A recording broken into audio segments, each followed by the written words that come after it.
Hey losers, welcome to Rob Reacts to His Own Life. I don't know about you, but often on my to-do list, I've got an item that sits there for months and months and months. And there was an item on my list which was read the wealth section of Tools of Titans. This book. The reason I wanted to read that section is because I want to understand my mindset around wealth more clearly. Tim Ferriss has a podcast. It's the author of this book. And what he's done is grabbed nuggets from those interviews from all these highly successful people and has created sections in the book in which he's put those interviews. In the wealth section, he talks to Chris Sacca, Arnold Schwarzenegger, Tony Robbins, mostly dudes. Anyway, so I finally did that yesterday. I was on the train. I took this book with me. I took a notepad with me and I made some notes. And I'm going to react to my reading of that. Whoa, hey, whoa. Cool. That is then... So here's my idea of wealth already. I already have a resource of some sort and I'm going to try and make that grow in whatever way that could be. So first is actually being aware of one's own resources before considering where could we put that resource. And that resource could be anything from money, obviously, knowledge, who you are as a person, your temperament, could be your patience, anything like that. The things you know, the skills you have, your strength, your voice, whatever it might be. So you have resources already, and then you're thinking about what things do I put those resources into or make use of them so that there is some sort of return.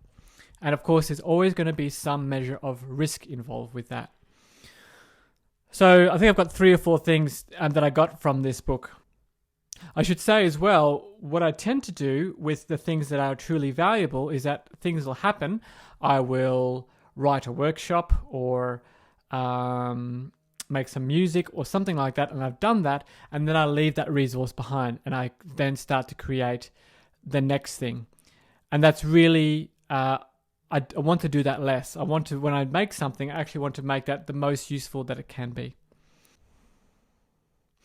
Chris Sacca, who's an investor, when he was at Google, what he would do is to go get into as many high-level meetings as possible. But it wasn't straight away just to contribute, but just to listen and to take notes. And whenever he was asked, "What are you doing here?" he would say, "I'm just taking notes."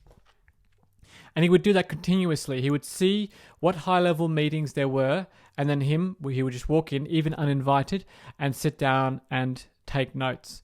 And soon he became a fixture within that company's meetings because of the value that he provided, because he sat in so many meetings and began to understand how everything was connected and how things could work better.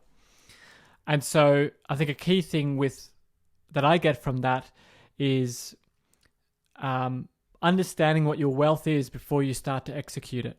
If you do have a brilliant mind and you are able to connect dots and those kinds of things, it's not about going into the meeting and showing how much value can be straight away, but actually, as Chris did, he invested his time first before he actually started to show value. And with so much experience I've had with my clients, that's true for me as well. I can't remember who said this. I didn't note it down. A great delineator of where to spend your time. So if time is a resource and you want to make the most of your time, so invest your time the wisest, which is the one thing you're never getting back, is survey the challenges that you have around you and ask yourself the questions, which challenges are for me and which challenges are to please others.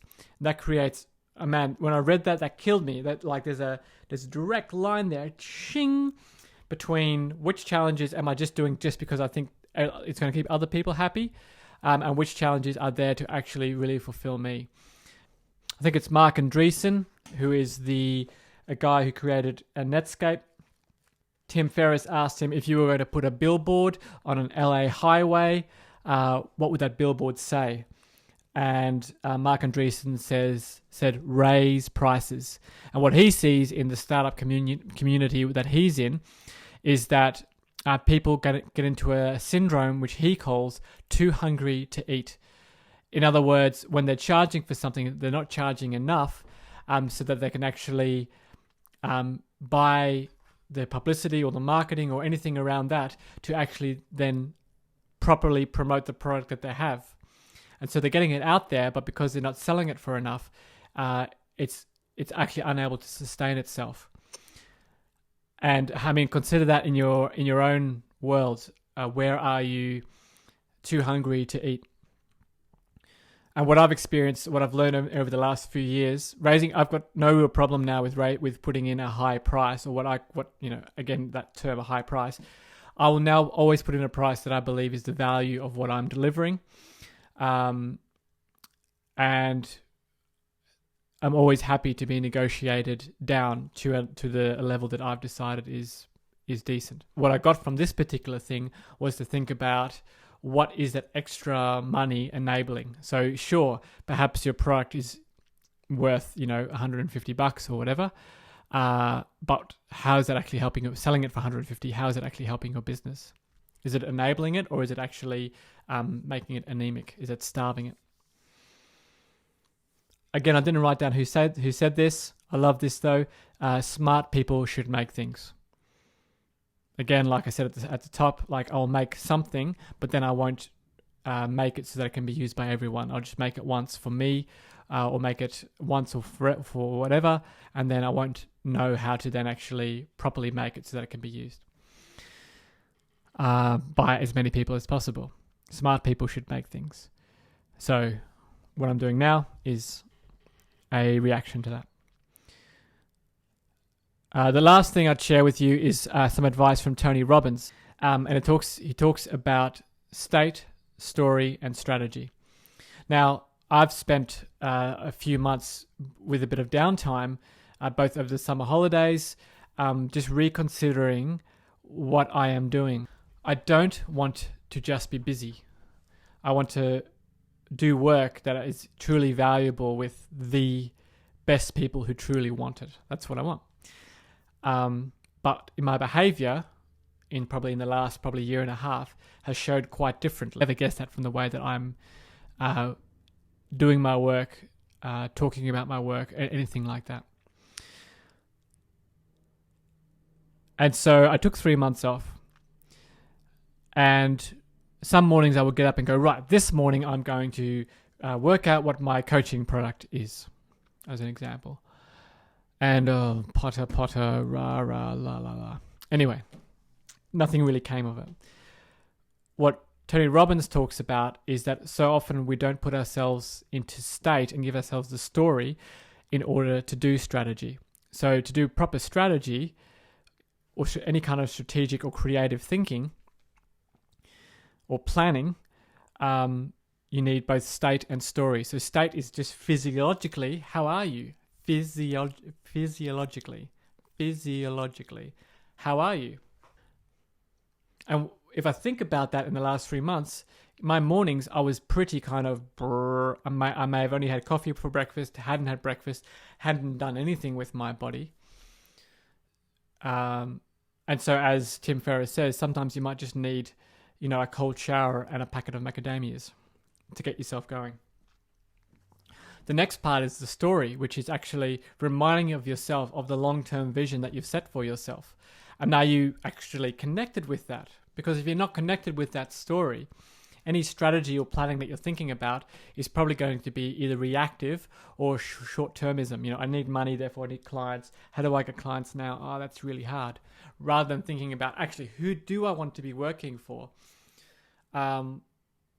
In 10 years' time, what kind of people do I want to be working with? All those kinds of questions. So state first, physiological. Story, where am I? Create as much space in my mind as I can for where I'm going, but with clarity. And then the strategy takes on much, much more power. And state and story could take you 15 minutes to prep. Cold shower, 3 minutes. Something to eat or a bit of light exercise, 5 minutes. Story, meditation, connection with values, gratitude, 10 minutes, and then you're ready to go.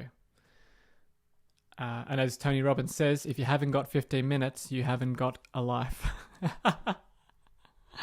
Suck on that, as I did. All right, good. This has been Rob Reacts to His Own Life, number 1. Hope that you got something out of that. I did. See you tomorrow.